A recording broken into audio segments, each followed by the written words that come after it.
Good morning all. I am Mrityunjay Kumar, mathematics faculty from the दफ student school दनियार। आज हम लोग क्लास 9th का चैप्टर प्रोबेबिलिटी चैप्टर हम लोग शुरू करेंगे। ये पहला लेक्चर होगा प्रोबेबिलिटी का। और तो चलिए शुरू करते हैं लेक्चर। चैप्टर नेम क्या है? प्रोबेबिलिटी। प्रोबेबिलिटी मीन्स क्या होता है वो हम लोग समझते हैं पहले। बहुत इजी चैप्टर, इजी टॉपिक है, समझेंगे बहुत इजी लगेगा क्वेश्चन सोल्व करने में। तो चलिए प्रोबेबिलिटी, ये प्रोबेबिलिटी जो है हम लोग का डेली लाइफ से जुड़ा हुआ चीज़ है। डेली लाइफ से हमारा जुड़ा हुआ चीज़ है जी। इसे ऑब्जर्व करना, इसे सोल्व करना बहुत ही ईजी है क्योंकि ये डेली लाइफ इवेंट है। ठीक है, तो हम लोग चलिए देखते हैं क्या होता है प्रोबेबिलिटी। पहले समझते हैं कि प्रोबेबिलिटी क्या कहते हैं। देखिए, अगर सिंपल भाषा हम समझें तो प्रोबेबिलिटी क्या है। जैसे हम लोग मौसम देखकर हम लोग बताते हैं, अंदाज लगाते हैं। क्या करते हैं? अंदाज़ा लगाते हैं ये कि आज बारिश होगी कि नहीं। अगर बादल रहता है छाया हुआ तो हम लोग कहते हैं कि लगता है आज शायद बारिश होगा। ठीक है, सुबह सुबह जब वो जागते हैं हम लोग तो देखते हैं कि सूर्य का क्या है। अगर ज़्यादा चमकता हुआ है तो हम लोग कहते हैं कि वो आज ज़्यादा गर्मी होगी, वो आज आ सकता है। तो ये सब क्या है? ये सब एक प्रोबेबिलिटी हम लोग का दिखाता है। प्रोबेबिलिटी मीन्स पॉसिबिलिटी, किसी भी इवेंट होने का क्या चांस है, क्या पॉसिबिलिटी है, वही प्रोबेबिलिटी होता है। ठीक है, मीन्स कोई भी इवेंट होने का क्या पॉसिबिलिटी है, दैट्स कॉल्ड प्रोबेबिलिटी। ठीक है, तो देखिए probability in everyday life we come across statement such as most probably it will rain today. ठीक है, ये सारा स्टेटमेंट हम लोग डेली लाइफ में यूज करते हैं। Chances are high that the prices of petrol will go up. ठीक है, I doubt that he will win the race. ठीक है, ये सब जो यहाँ वर्ड यूज हुआ है, मोस्ट प्रोबेबली, चांसेज, डाउट, ये तीनों वर्ड एक ही तरफ हमारा इंडिकेशन करता है, वो है पॉसिबिलिटी। क्या है? पॉसिबिलिटी, क्या संभावना है। मीन्स यहाँ 100% कन्फर्मेशन नहीं है, संभावना है। ठीक है, तो जहाँ 100% कन्फर्मेशन नहीं हो, जहाँ संभावना है, कुछ डाउट है, वहाँ हम लोग को बोलेंगे कि ये प्रोबेबिलिटी है। ठीक है, the words most probably, chances, doubt, etc show the probability of occurrence of an event. Event यहाँ क्या हुआ? इवेंट यहाँ देखिए रैन है, ये क्या है? इवेंट है। पेट्रोल, प्राइस ऑफ पेट्रोल, ये क्या है? इवेंट है। रेस, विन द रेस, ये क्या है? इवेंट है। ठीक है, तो ये प्रोबेबिलिटी, प्रोबेबिलिटी क्या है? किसी भी इवेंट होने का क्या पॉसिबिलिटी है, क्या चांसेज है, कितना परसेंट, वही प्रोबेबिलिटी कहलाता है। ठीक है, तो प्रोबेबिलिटी हमेशा 0 से 1 के बीच में होता है, हमेशा 0 to 1 के बीच में है, 0 to 1 के बीच में होता है। अब समझते हैं कि 0 to 1 का मतलब क्या होता है। जीरो, जीरो मीन्स कि अगर हम बोले कि आज बारिश पड़ सकता है, तो है क्या है? ये पॉसिबिलिटी है। लेकिन आज बोले हम कि नहीं आज बारिश पड़ेगा और वो इवेंट हो गया, तो वो जीरो नहीं है। अगर हम बोले बारिश आज पड़ेगा और बारिश नहीं हुआ, इट मीन्स वो पॉसिबिलिटी क्या हुआ? जीरो। बारिश हुआ नहीं, इट मीन्स क्या हुआ? हमारा आउटकम्स जीरो आया, यानी रिजल्ट हम लोग का क्या आया? जीरो। हमने अगर बोला, ये प्रेडिक्ट किया कि आज बारिश होगा मौसम देखकर, और बारिश हुआ नहीं, तो यानी हमारा रिजल्ट क्या हुआ? बारिश तो हुआ नहीं, तो रिजल्ट क्या हुआ? जीरो। तो वहाँ प्रोबेबिलिटी क्या हो गया? जीरो। जहाँ पे हम लोग का फेवरेबल इवेंट नहीं आया। फेवरेबल इवेंट नहीं, फेवरेबल मीन्स हम लोग फेवर क्या था कि बारिश होगा, लेकिन हमारे पक्ष में वो नहीं आया। ठीक है, सपोज मान लीजिए कि दो फ्रेंड है, टू फ्रेंड है, दोनों ने वेट लगाया। मैंने बोला कि आज बारिश होगा, दूसरे ने बोला बारिश नहीं होगा। ठीक है, हमने बोला बारिश होगा, दूसरे ने बोला बारिश नहीं होगा। मेरा फेवरेबल क्या है? कि बारिश होगा। उसका फेवरेबल क्या है? बारिश नहीं होगा। ठीक है, मेरा क्या है? बारिश होगा, लेकिन बारिश हुआ नहीं, तो मेरा फेवरेबल तो इवेंट आया नहीं, तो इस कारण प्रोबेबिलिटी क्या हुआ? जीरो। ठीक है, 1 का मतलब क्या है? कि मैंने बोला कि बारिश होगा और बारिश एग्जैक्टली हो गया, तो मेरा फेवरेबल इवेंट 1। यहाँ कन्फर्मेशन कि होगा ही होगा, वो इवेंट होगा, दैट मीन्स ये कन्फर्म है। 0 मीन्स नॉट कन्फर्म, बस सिंपल समझना है। 1 मीन्स कन्फर्म कि वो इवेंट होगा, 0 मीन्स वो इवेंट नहीं होगा, सिंपल। तो प्रोबेबिलिटी, किसी चीज़ का प्रोबेबिलिटी 0 to 1 के बीच में ही होगा। अगर सपोज कि 0.3 है, इट मीन्स 30% चांस है कि होगा, 70% चांस है नहीं होगा। हमेशा जो इवेंट होता है वो फेवरेबल के बारे में बताता है। 0 to 1 मीन्स हमेशा फेवरेबल के बारे में ही बताएगा। 0 to 1 के मीन्स प्रोबेबिलिटी हमेशा फेवरेबल इवेंट के बारे में ही बात करता है, ठीक है। 0.5 इट मीन्स क्या हुआ कि 50% फेवरेबल है, मीन्स 50% वो इवेंट हो सकता है, चांसेज है 50% का, 50% नहीं। तो इसमें दो चीज़ आ रहा है, एक फेवरेबल इवेंट और दूसरा नॉन फेवरेबल। यानी फेवरेबल जो हमने प्रेडिक्ट किया या नहीं, हमने एज्यूम किया, हमने पॉसिबिलिटी बताया, वो नॉन फेवरेबल जो नहीं आया, हमारे फेवरेबल के पक्ष में नहीं आया, वो नॉन फेवरेबल हुआ।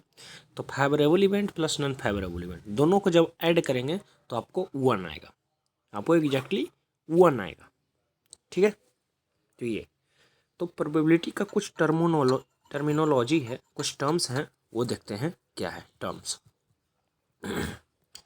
पहला है एक्सपेरिमेंट। एक्सपेरिमेंट क्या होता है, ये हम लोग डेली लाइफ जानते हैं कि एक्सपेरिमेंट क्या होता है। जो केमिस्ट्री में हम लोग एक्सपेरिमेंट करते हैं, फिजिक्स में एक्सपेरिमेंट करते हैं, कुछ भी एक्सपेरिमेंट करते हैं, तो क्या करते हैं एक्सपेरिमेंट में? एक्चुअली हम लोग एक्सपेरिमेंट में अपने वर्क को परफॉर्म करते हैं, किसी सर्टेन वर्क को परफॉर्म करते हैं, तो एक्सपेरिमेंट वही है। ऑपरेशन मीन्स वर्क, यानी काम करना। An operation which can produce some well defined outcome. Outcome means result, outcomes में क्या हुआ, रिजल्ट। तो ऑपरेशन जो होता है which can produce some well defined outcome, means कोई भी ऑपरेशन जो सब कुछ वेल डिफाइंड रिजल्ट देता है, वो क्या है, एक्सपेरिमेंट कहलाता है, ठीक है। तो each outcome is called an event, और जो भी हमारा रिजल्ट आता है, आउटकम है, वो क्या है, इवेंट है, ठीक है। रैंडम एक्सपेरिमेंट क्या है, random experiment. In an experiment where all the possible outcomes are known and in advance if the exact outcomes cannot be predicted is called random experiment। क्या है कि ऐसा एक्सपेरिमेंट जिसमें हम लोग पॉसिबल आउटकम सब जानते हैं, लेकिन जो हम लोग एडवांस में प्रेडिक्ट किए हैं वो नहीं आया, उसे हम लोग बोलेंगे रैंडम एक्सपेरिमेंट। सपोज कि हमने डाइस फेंका, उसमें हम लोग सब जानते हैं कि 1 से 6 तक ही आएगा, 1 से 6 तक ही आएगा, ये 100% कन्फर्म है। क्या आएगा, 1 से 6 तक ही, लेकिन हमने बोला कि 2 आया और ये नहीं आया, तो ये जो हमारा पहला एक्सपेरिमेंट हमने किया वो क्या हो गया, रैंडम एक्सपेरिमेंट हो गया, ठीक है। बहुत ईजी है। Thus when we throw a coin we know that all possible outcomes are head and tail, ठीक है। What if we throw a coin at random? We cannot predict in one advance whether its upper face will show head or tail। ये क्या है, random experiment, ठीक है। So tossing a coin is a random experiment, जिसमें हम लोग predict advance में नहीं कर सकते हैं, वो आ भी सकता है और नहीं भी आ सकता है, ठीक है। जहाँ ये दोनों चांस है वो क्या है, रैंडम एक्सपेरिमेंट। तो जो भी हम एक्सपेरिमेंट करते हैं क्या है, random experiment. So tossing a coin, throwing a dice, ये सब क्या है, रैंडम एक्सपेरिमेंट है, ठीक है। आगे ट्रायल। ट्रायल क्या होता है, देखिए कहता है by a trial we mean performing a random experiment.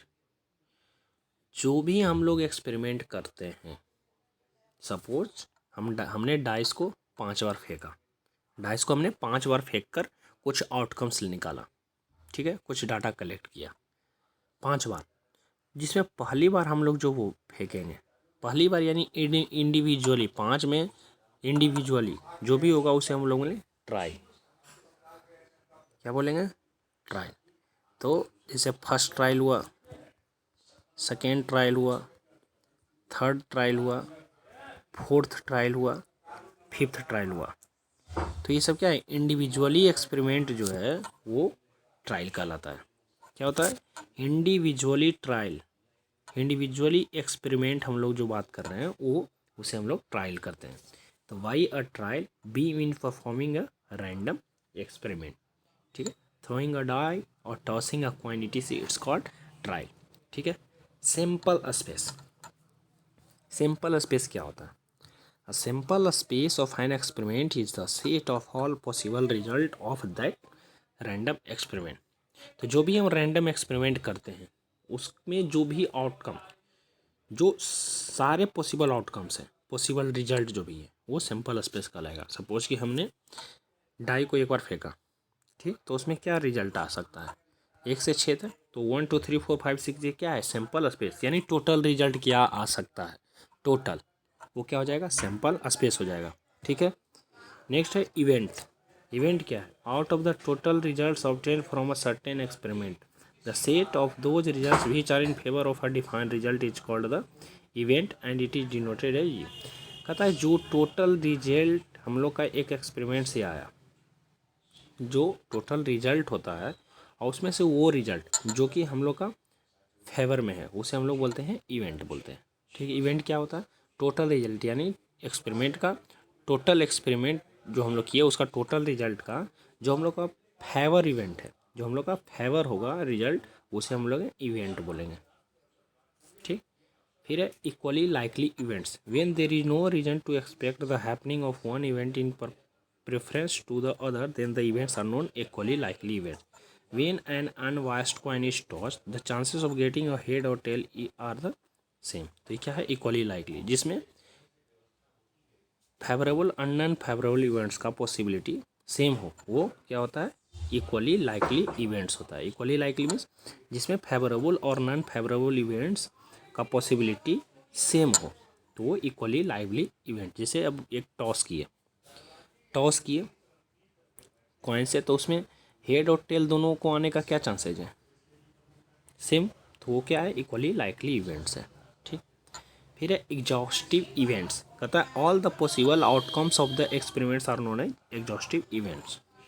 कहता है ऑल द पॉसिबल आउटकम, सारे आउटकम्स किसी भी एक्सपेरिमेंट का एग्जॉस्टिव इवेंट्स कहलाता है। जैसे कि अब एक डाइस हम लोग, एक डाई हम फेंके जिसमें से 6 एग्जॉस्टिव इवेंट्स हो सकता है, ठीक है। नेक्स्ट है favourable events, the outcomes which make necessary the happening of an event in a trial are called favourable event. जी, यानी जो हम लोग के फेवर में आया वो फेवरेबल इवेंट होगा। सपोज कि if 2 dices are thrown, the number of favourable events of getting a sum of 5 is 4। Sum, अगर हम एक डाइस को थ्रो करते हैं उसमें से सम 5 किसका किसका आ सकता है? 1 4 2 3 3 2 4 1।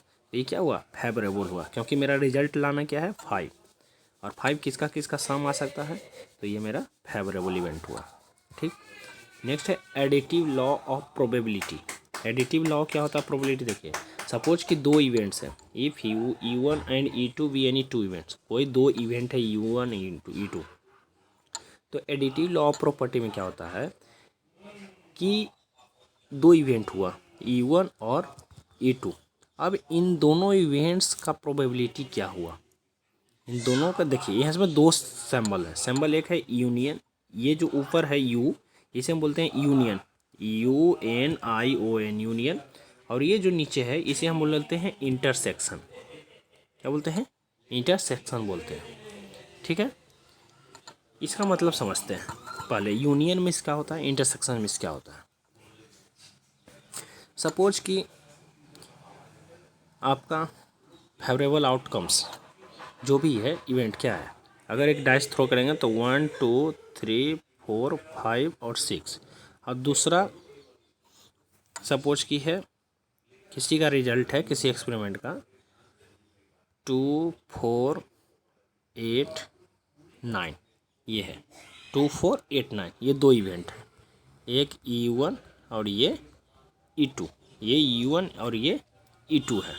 अब देखिए यूनियन मीन्स क्या हुआ? E1 union E2 means, union means सबको मिला के लिख देना है, सबको मिला के लिख देना है, सबको, इन दोनों में सबको मिला के लिख देना है, यानी 1 2 3 4 5 6, तो इसमें क्या हो जाएगा? 2 4 8 9, लेकिन जो सेम चीज़ है उसको एक ही बार लिखना है। सेम क्या है? इसमें भी 2 है, इसमें भी 2 है, तो एक बार 2 लिखेंगे, इसमें भी 4 है, इसमें भी 4 है, तो ओनली 1 4 लिखेंगे। तो हमारा जो इवेंट बनेगा फाइनली यूनियन करके वो हो जाएगा 1 2 3 4 5 6, ठीक, और इसमें से 8 और 9 दोनों से यूनियन करके हमारा जो लास्ट रिजल्ट बना सिंपल स्पेस का ये हुआ यूनियन करके, ठीक है। ये यूनियन है, में सबको लिख देना है, दोनों से मिला के सबको लिख देना है, लेकिन जो रिपीट होगा उसको एक बार लिखेंगे, क्योंकि 2 और 4 दोनों रिपीट था, इसमें भी 2 और 4 था, इसमें भी 2 और 4 था, तो हम लोग एक बार ही लिखेंगे 2 और 4। तो ये यूनियन का मतलब हुआ। इंटरसेक्शन मतलब क्या हुआ, सपोज E1 इंटरसेक्शन E2 है, इन दोनों का इंटरसेक्शन, तो जो नहीं मिलेगा उसको छोड़ देना है, जो मिलेगा उसी को लिखना है, इन दोनों में जो सेम होगा उसी को लिखेंगे। तो सेम क्या क्या है, सिंपल 2 और 4, क्या है, सिंपल 2 और 4, बाकी कोई भी नहीं मिल रहा है, बाकी सब अलग अलग है। तो इंटरसेक्शन क्या हो जाएगा, 2 और 4, लास्ट हमारा क्या बचेगा, 2 और 4, ठीक है। तो ये इंटरसेक्शन का मतलब हुआ। तो वही बोलता है कि probability of E1 union E2 जो होगा, दो इवेंट है सपोज E1 और E2, तो प्रोबेबिलिटी E1 यूनियन E2 का प्रोबेबिलिटी क्या होगा, probability of E1 plus probability of E2 minus probability of E1 intersection E2, ये फार्मूला है, ये एडिटिव लॉ ऑफ प्रोबेबिलिटी है, ठीक है। नेक्स्ट है probability of occurrence of an event, किसी भी इवेंट का ओकर होने का प्रोबेबिलिटी क्या है, कि सपोज कि हमने टॉस किया, उसमें हेड या टेल आने का क्या प्रोबेबिलिटी होगा वो देखिए। Number of ट्राइस in which event होगा, सपोज कि आपने एक बार हेड और टेल या कॉइन्स को टॉस किया एक बार, तो कितने बार आपने एक्सपेरिमेंट को परफॉर्म किया, यानी इवेंट्स को आप कितना ट्राइल्स है, टोटल ट्राइल्स, हम लोग क्या बोल रहे हैं, इंडिविजुअल एक्सपेरिमेंट जो होगा वो ट्राइल्स कहलाता है। तो आपने कितने बार एक्सपेरिमेंट किया, वो नंबर ऑफ ट्राइल्स ऊपर में लिखना है, divided by total numbers of try, ठीक है। टोटल नंबर ऑफ ट्राइल्स क्या है, मीन्स ये देखिए क्या है, number of trials in which event over, means कि कितने बार हम लोग के फेवर में आया, कितने बार हम लोग के फेवर में आउटकम्स आया, उसी को तो इवेंट बोलते हैं। फेवरेबल आउटकम्स ही हम लोग का इवेंट होता है। तो इवेंट यहाँ बोल रहा है कि जिसमें इवेंट हुआ, इवेंट में हम लोग का फेवरेबल आउटकम्स कितना बार आया वो, अब आई टोटल नंबर पर, सपोज कि हमने 4 बार हमने टॉस किया कॉइन्स को उछाला, 4 बार हमने टॉस किया, तो ये टोटल एक्सपेरिमेंट कितना हुआ, 4 बार, यानी टोटल नंबर ऑफ ट्राइल्स 4। लेकिन हम मुझे हेड के बारे में प्रोबेबिलिटी लाना है, तो सपोज इसमें आया 2 बार हेड आया, 4 बार में 2 बार हेड आया, तो फेवरेबल इवेंट क्या हुआ, यानी इवेंट क्या हुआ, फेवरेबल आउटकम 2, तो फेवरेबल आउटकम्स को हम लोग इवेंट बोलते हैं। तो फेवरेबल आउटकम्स 2 हुआ, डिवाइडेड बाई टोटल ट्राइल्स कितना किए हम लोग, 4, तो 2/4, ठीक है। तो ये फार्मूला है, number of trials in which event means number of favourable event divided by total number of event, बस ये समझना है। नंबर ऑफ फेवरेबल इवेंट जो हमने बोला, जिसके बारे में प्रेडिक्ट कर रहे हैं, जिसके बारे में प्रोबेबिलिटी निकाल रहे हैं, वो कितने बार आया, divided by total number of event या टोटल नंबर ऑफ एक्सपेरिमेंट, ठीक है। तो ये प्रोबेबिलिटी है। नेक्स्ट में हम लोग इंडिविजुअली सबके बारे में पढ़ेंगे, डाइस के बारे में, कॉइन्स के बारे में, कार्ड्स के बारे में, सब के बारे में पढ़ेंगे, ठीक है। Thank you.